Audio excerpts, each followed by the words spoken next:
Hello दोस्तों, नमस्कार। आप सभी का स्वागत है आपके अपने यूट्यूब चैनल एक्सेस एकेडमी पर। दोस्तों, राजनीति विज्ञान या नागरिक शास्त्र के अध्यायवार प्रैक्टिस सेट नंबर 18 में हम आप सभी लोगों के लिए लेकर के आए हैं राजनीतिक दल और दबाव समूहों से संबंधित सभी महत्वपूर्ण प्रश्नों को एक ही वीडियो में। ये प्रैक्टिस सेट आप सभी की आगामी परीक्षाओं जैसे TGT, PGT, LT grade, GIC प्रवक्ता, government degree college, assistant professor, केंद्रीय विद्यालय संगठन, DSSB और यूजीसी नेट जेआरएफ परीक्षाओं के लिए बहुत ही उपयोगी है।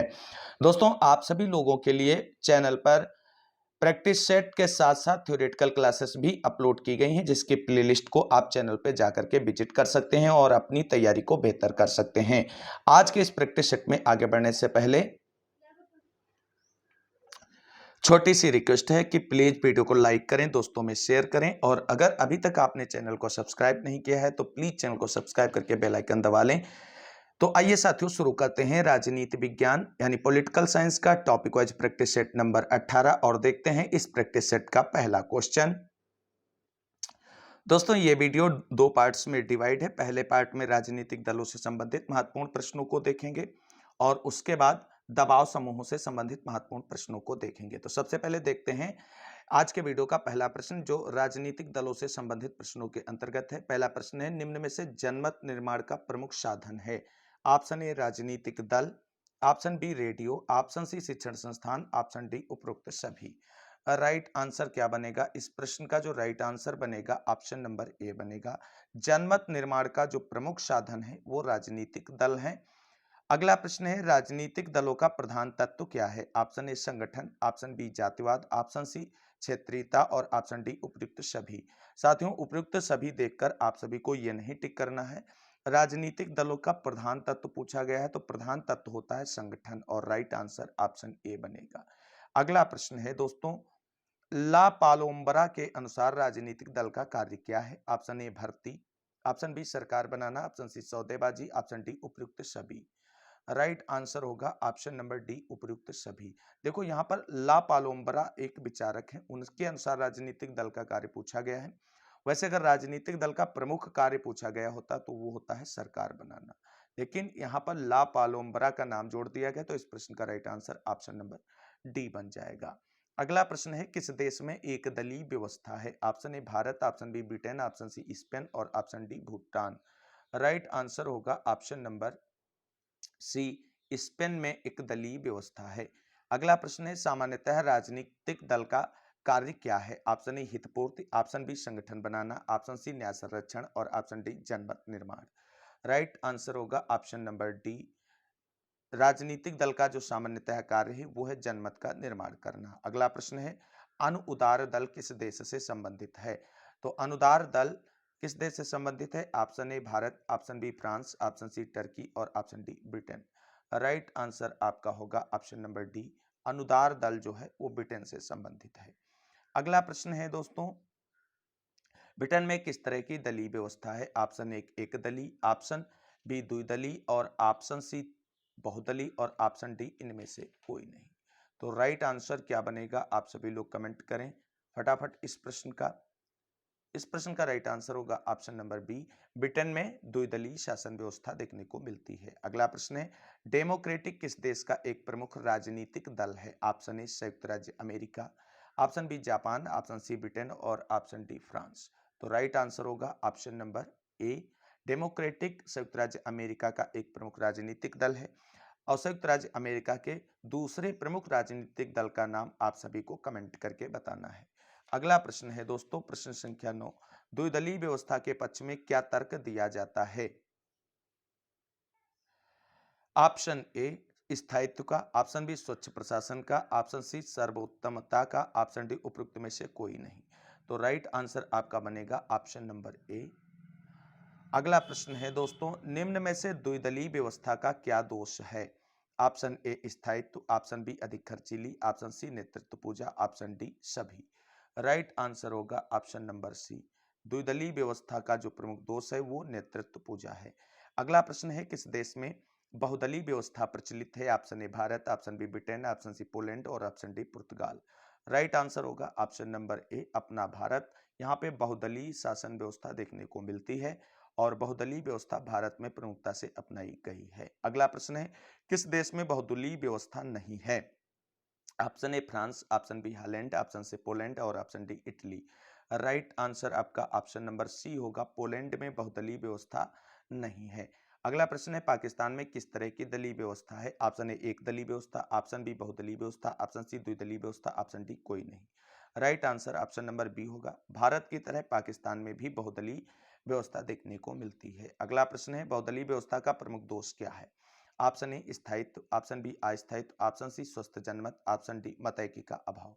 राइट आंसर आपका होगा ऑप्शन नंबर बी, बहुदलीय व्यवस्था का प्रमुख दोष जो है वो अस्थायित्व है। अगला प्रश्न है, राजनीतिक दल जनतंत्र से कहीं अधिक प्राचीन है, यह कथन किस विचारक का है? ऑप्शन ए हरनसा, option B Hiralal, option C Lincoln और option D Bryce. Right answer आपका ऑप्शन नंबर डी बनेगा, यह स्टेटमेंट लॉर्ड ब्राइस महोदय का है। अगला प्रश्न है, दलीय पद्धति का जनक किसे माना जाता है? और बहुत ही इंपॉर्टेंट क्वेश्चन है। Option A Spanish, option B यूनानी, option C Puritans, option D Stoic. Right answer बनेगा इस प्रश्न का ऑप्शन नंबर सी, प्यूरिटस जो है इन्हें दलीय पद्धति का जनक माना जाता है। अगला प्रश्न देखते हैं दोस्तों।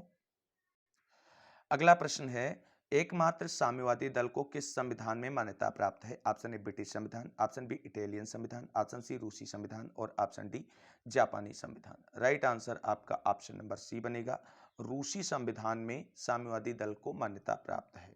अगला प्रश्न है, दुवर्जर के अनुसार राजनीतिक दल का तत्व क्या है? ऑप्शन ए शाखा, ऑप्शन बी प्रकोष्ठ, ऑप्शन सी समिति और ऑप्शन डी उपरोक्त सभी। राइट आंसर होगा ऑप्शन नंबर डी, उपयुक्त सभी। यानी दुवर्जर महोदय ने राजनीतिक दल के तत्वों के रूप में शाखा, प्रकोष्ठ और समिति सभी को सम्मिलित किया है। अगला प्रश्न है, राजनीतिक दल के आदर्शवादी धारा का समर्थक कौन है? Option A Newman, option B Coleman, option C Burke, option D Maitland. Right answer यहां पर आपका बनेगा ऑप्शन नंबर सी, बर्क। अगला प्रश्न है, राजनीतिक दल कितने प्रकार के होते हैं? Option A 2, option B 3, option C 4 और ऑप्शन डी असंख्य। तो राइट आंसर होगा ऑप्शन नंबर ए, राजनीतिक दल 2 प्रकार के होते हैं। अगला प्रश्न है, अल्पतंत्र का लौह नियम किसके द्वारा प्रतिपादित किया गया है? Option A Michels, option B Pareto, option C Mosca और ऑप्शन डी ड्यूवर्जर। तो राइट आंसर यहां पर बनेगा ऑप्शन नंबर ए, मिशेल्स या मिचेल्स, जो भी लिखा हो वही राइट आंसर होगा। और ये प्रश्न बहुत ही इंपॉर्टेंट है, आपको बता दें कई बार परीक्षाओं में रिपीटेड क्वेश्चन है, तो इस चीज को ध्यान रखना है। अगला प्रश्न है, पार्टी के कितने निर्धारक तत्व हैं? Option A 2, option B 3, option C 4 और ऑप्शन डी 7। राइट आंसर है ऑप्शन नंबर सी, पार्टी के 4 तत्व निर्धारित होते हैं। अगला प्रश्न है, राजनीतिक दलों का किस आधार पर वर्गीकरण किया जाता है? ऑप्शन ए विचारधारा, ऑप्शन बी सदस्यता, ऑप्शन सी क्षेत्रीयता और ऑप्शन डी उपयुक्त सभी। राइट आंसर आपका होगा ऑप्शन नंबर डी, उपयुक्त सभी। अगला प्रश्न है, राजनीतिक दलों का कार्य क्या है? ऑप्शन ए सत्ता की प्राप्ति, ऑप्शन बी समाज का एकीकरण, ऑप्शन सी सत्ता को वैध बनाने का, ऑप्शन डी उपयुक्त सभी। तो राइट आंसर यहाँ पर आपका ऑप्शन नंबर डी हो जाएगा, राजनीतिक दलों के ये सभी कार्य होते हैं। अगला प्रश्न है, राजनीतिक दलों को निम्न में से क्या संबोधन दिया गया है? ऑप्शन ए लोकतंत्र के पहिए, ऑप्शन बी लोकतंत्र का प्राण और ऑप्शन सी शासन का चतुर्थ अंग, ऑप्शन डी उपयुक्त सभी। तो राइट आंसर यहां पर क्या बनेगा, आप सभी लोग बताएं फटाफट। राइट आंसर बनेगा ऑप्शन नंबर डी, उपयुक्त सभी। अगला प्रश्न देखते हैं दोस्तों। अगला प्रश्न है दोस्तों, विचारधारा के आधार पर दलों को कितने भागों में विभक्त किया गया है? Option A 2, option B 3, option C 4 और ऑप्शन डी 6। राइट आंसर होगा आप सभी का ऑप्शन नंबर ए, विचारधारा के आधार पर दलों को 2 भागों में विभक्त किया गया है। अगला प्रश्न है, भारत में कभी दक्षिणपंथी दल के रूप में मान्य था? Option A Swatantra party, option B Jana Sangh, option C RSS, option D A और बी दोनों। राइट आंसर बनेगा ऑप्शन नंबर डी, ए और बी दोनों। अगला प्रश्न है, भारत में राजनीतिक दलों की क्या समस्या है? ऑप्शन ए दल बदल, ऑप्शन बी नेतृत्व संकट, ऑप्शन सी काले धन का प्रभाव, ऑप्शन डी उपयुक्त सभी। राइट आंसर होगा आप सभी के लिए ऑप्शन नंबर डी, उपयुक्त सभी। अगला प्रश्न है दोस्तों, भारतीय राजनीतिक दलों को कितने भागों में बांटा जा सकता है? Option A 1, 2, option B 3, option C 4 और ऑप्शन डी असंख्य। राइट आंसर होगा ऑप्शन नंबर सी, भारतीय राजनीतिक दलों को 4 भागों में बांटा जा सकता है। अगला प्रश्न है दोस्तों, प्रमुख क्षेत्रीय अथवा राज्य स्तरीय भारतीय राजनीतिक दल कौन सा है? Option A Telugu Desam party, option B Sikkim Sangram Parishad, option C Assam Gana Parishad, option D उपयुक्त सभी। राइट आंसर बनेगा उपयुक्त सभी जो हैं ये प्रमुख क्षेत्रीय दल हैं। आप सभी लोगों के लिए यहाँ पर एक इंपॉर्टेंट क्वेश्चन है, वर्तमान में भारत में राष्ट्रीय पार्टी प्राप्त कितने भी राजनीतिक दल हैं, उनकी संख्या और नामों को आप सभी लोग कमेंट करके बताएंगे। प्रश्न एक बार पुनः रिपीट कर रहे हैं आप सभी लोगों के लिए, वर्तमान में भारत में राष्ट्रीय दर्जा प्राप्त राजनीतिक दलों की संख्या और उनके नामों को आप सभी लोग बताएं कि कितने राष्ट्रीय दर्जा प्राप्त राजनीतिक दल हैं और उनके नाम कौन कौन से हैं। अगला प्रश्न है, फेडरल रिपब्लिक ऑफ जर्मनी में किसी राजनीतिक दल को असंवैधानिक घोषित करने का प्राधिकार निम्नलिखित में से किस एक के पास है। Option A Bundestag, option B Bundesrat, option C संघीय सरकार और ऑप्शन डी संघीय संवैधानिक न्यायालय। राइट आंसर होगा ऑप्शन नंबर डी। अगला प्रश्न है दोस्तों, भारतीय राजनीतिक प्रणाली को किसने एक दल प्रभुत्व व्यवस्था कहकर संबोधित किया है। Option A professor Rajni Kothari, option B professor Park, option C professor Pant, option D professor Munro. Right answer होगा option number A professor Rajni Kothari. अगला प्रश्न है, निम्न में से कौन राष्ट्रीय राजनीतिक दल है। ऑप्शन ए लोक जनशक्ति पार्टी, ऑप्शन बी भारतीय जनशक्ति party, option C Bharatiya Janata party और ऑप्शन डी उपयुक्त में से कोई नहीं। राइट आंसर होगा option number D, Bharatiya Janata party जो है राष्ट्रीय राजनीतिक दल है। अगला प्रश्न देखते हैं दोस्तों, अगला प्रश्न है, स्वतंत्रता के पश्चात कांग्रेस का पहला विभाजन किस वर्ष हुआ। Option A 1959, option B 1963, option C 1966, option D 1969। Right answer होगा ऑप्शन नंबर डी 1969। अगला प्रश्न है, कांग्रेस ने समाजवादी ढांचे के समाज की स्थापना को कब अपना लक्ष्य घोषित किया। ऑप्शन ए होगा 1955, option B 1964, option C 1947, option D 1954। Right answer होगा ऑप्शन नंबर ए 1955 में। अगला प्रश्न है, इंदिरा कांग्रेस की स्थापना कब हुई। ऑप्शन ए 2 जनवरी 1978, ऑप्शन बी 18 जनवरी 1976, ऑप्शन सी 2 जनवरी 1976 और ऑप्शन डी 16 जनवरी 1978। राइट आंसर होगा ऑप्शन नंबर ए 2 जनवरी 1978। अगला प्रश्न है, भारतीय कम्युनिस्ट पार्टी की स्थापना कब हुई। ऑप्शन ए 26 दिसंबर 1925, ऑप्शन बी 25 दिसंबर 1920, ऑप्शन सी 26 दिसंबर 1926, ऑप्शन डी 26 नवंबर 1925। राइट आंसर होगा ऑप्शन नंबर ए 26 दिसंबर 1925 को भारतीय कम्युनिस्ट पार्टी की स्थापना हुई थी। और अगर आप सभी को याद है कि भारतीय कम्युनिस्ट पार्टी की स्थापना किसने की थी तो आप लोग जरूर कमेंट करके उनका नाम बताएं। अगला प्रश्न है, स्वतंत्र भारत के संविधान को किसने दासता का घोषणा पत्र कहा है। ऑप्शन ए क्रांतिकारियों ने, ऑप्शन बी साम्यवादी दलों ने, ऑप्शन सी मुस्लिम लीग ने, ऑप्शन डी किसी ने नहीं। राइट आंसर होगा ऑप्शन नंबर बी, साम्यवादी दलों ने स्वतंत्र भारत के संविधान को दासता का घोषणा पत्र कहा है। अगला प्रश्न है दोस्तों, वामपंथी मोर्चे का गठन कब हुआ था। Option A 1964, option B 1971, option C 1973, option D 1977। Right answer होगा ऑप्शन नंबर डी, वामपंथी मोर्चे का गठन 1977 ईस्वी में हुआ था। अगला प्रश्न देखते हैं दोस्तों,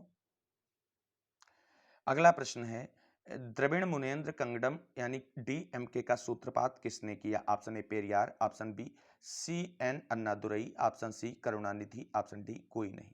राइट आंसर होगा option number B, C N Annadurai ने द्रविड़ मुनेन्द्र कंगडम यानी डीएमके का सूत्रपात किया था। अगला प्रश्न है, मुस्लिम लीग की स्थापना कब की गई। Option A 1906, option B 1909, option C 1925, option D 1916।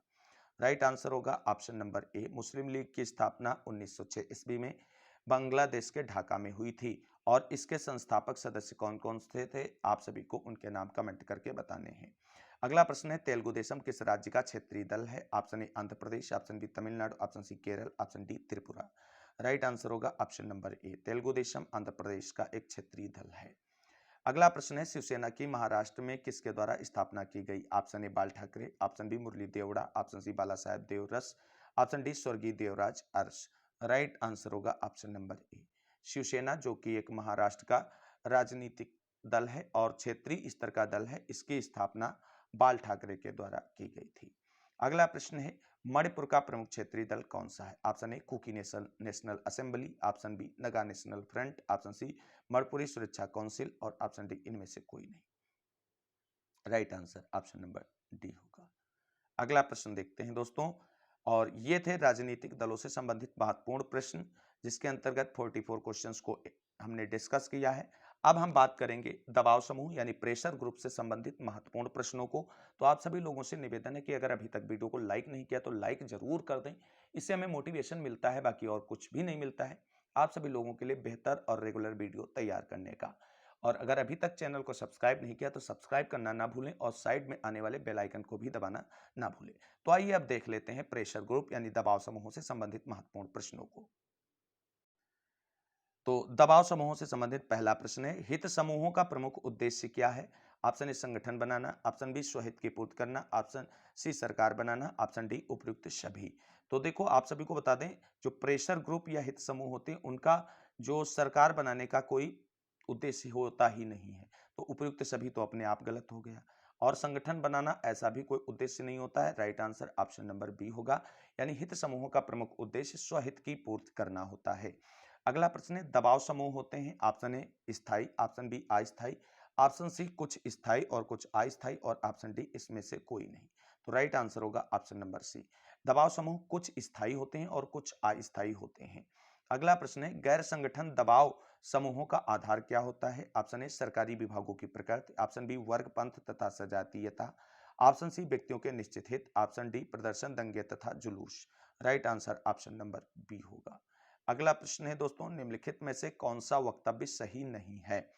Option A, एक दबाव समूह औपचारिक और अनौपचारिक हो सकता है। ऑप्शन बी, एक दबाव समूह एक राजनीतिक दल के माध्यम से कार्य करता है।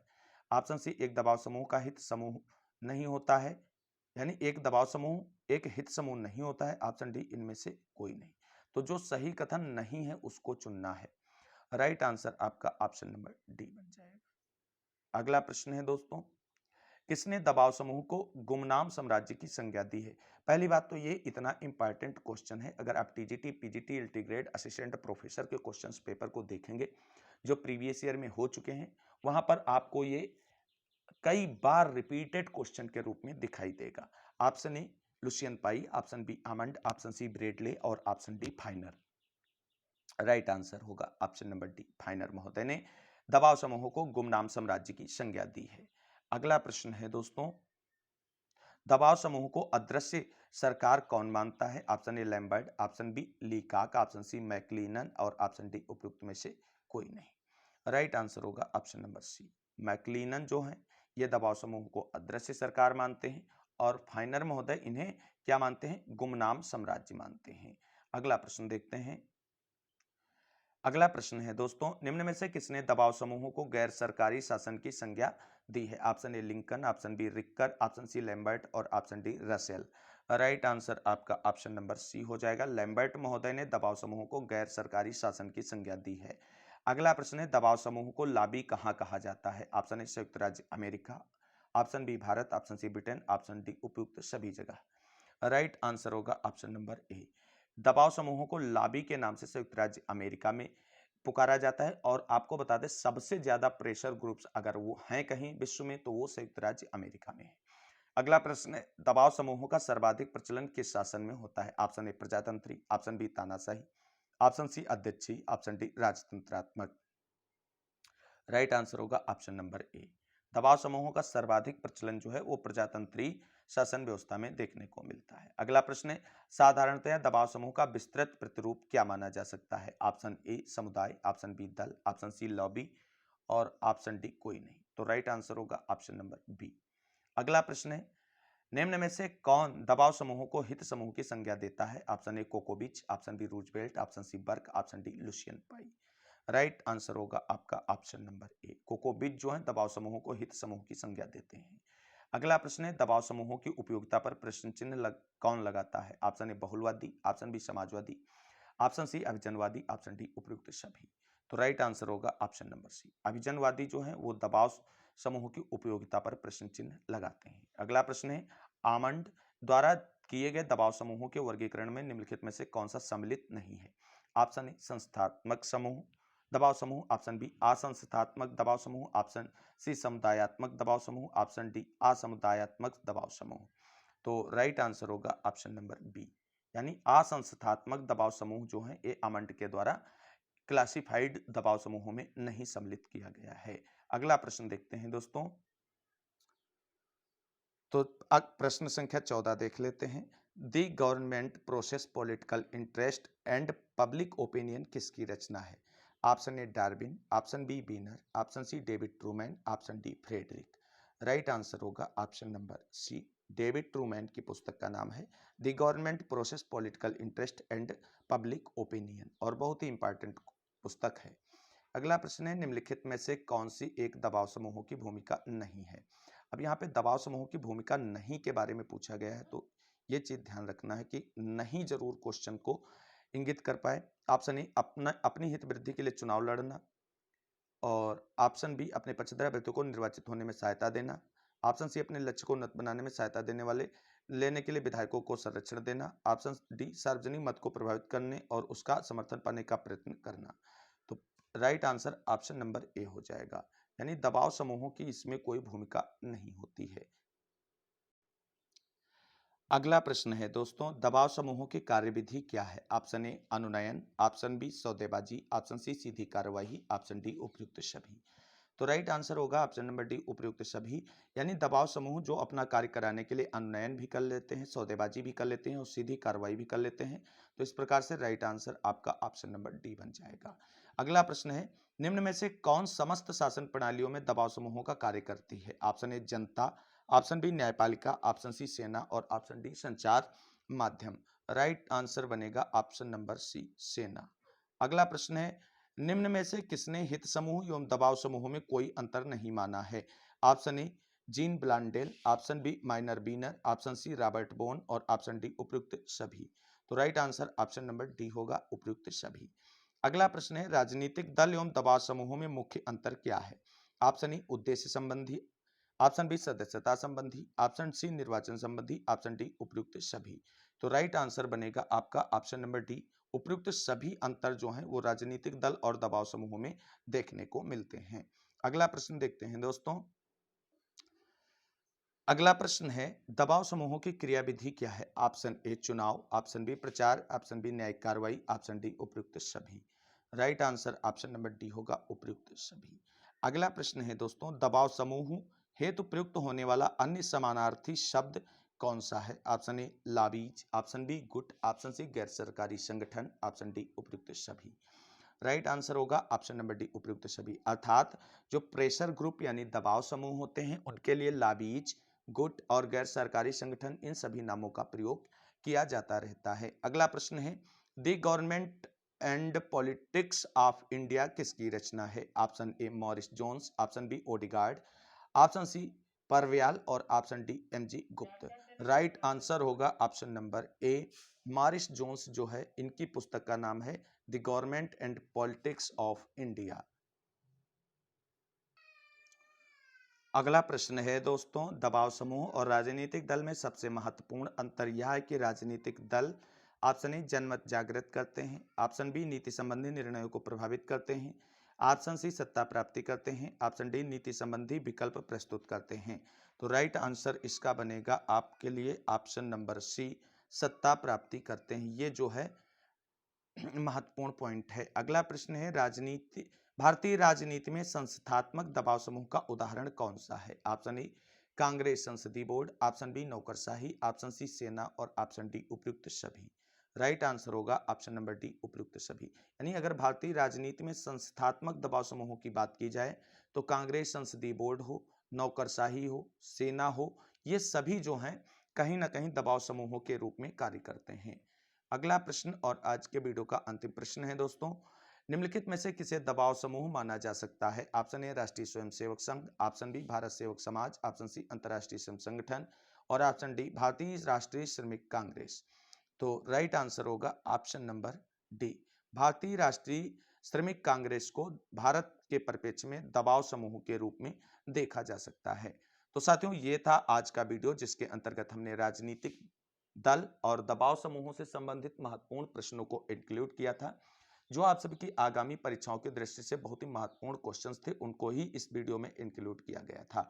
उम्मीद करते हैं आप सभी को आज का ये वीडियो अच्छा लगा होगा और आपकी आगामी परीक्षाओं की दृष्टि से काफी हेल्पफुल भी साबित होगा। तो आज की वीडियो में बस इतना ही। आगे की वीडियो में नेक्स्ट टॉपिक के प्रैक्टिस सेट को लेकर के आप सभी के बीच पुनः उपस्थित होंगे।